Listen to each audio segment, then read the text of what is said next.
po hetohen shumë pista,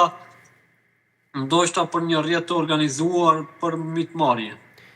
Pra, dyshimet e para mund t'jenë që ai objekt nuk i ka plotësuar kushtet për një klub nate dhe për gjithë ata persona që ishin brenda atë natë. Nuk do mend se objekti nuk i ka plotësuar kushtet. Të gjithë unë kam qenë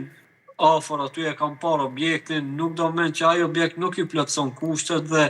me nga pamja e parë duket se nuk ka kushte për një objekt ose për një diskotekë ose klub nate, si duam ta quajmë. Ai objekt i ngjan një shtalle, në gjuhën popullore që i themi për kafsh dhe jo një objekti për diskotekë.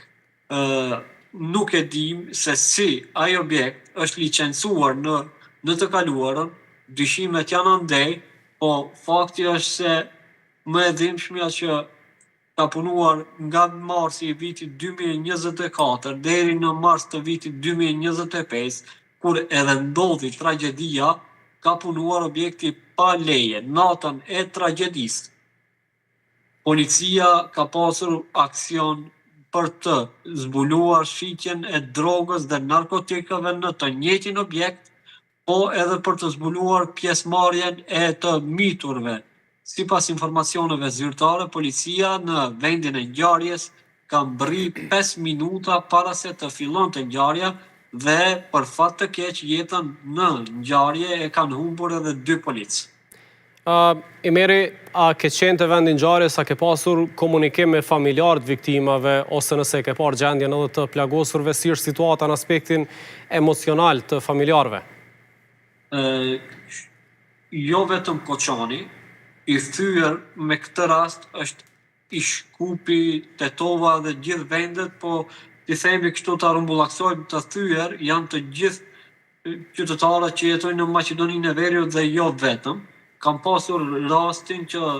në Koçan të qëndroj ditën e parë kur ndodhi fatkeqësia, sot nuk kam qenë aty, megjithatë ditën e parë gjendja emocionale e qytetarëve, jo vetëm familjarëve të viktimave dhe të lënduarve, gjendja emocionale e qytetarëve në Koçan është shumë e rënduar dhe për këtë Ministria e Shëndetësisë në bashkëpunim me autoritetet tjera kanë hapur linjë për ndihmë psikologjike dhe për risocializim të qytetarëve në atë zonë.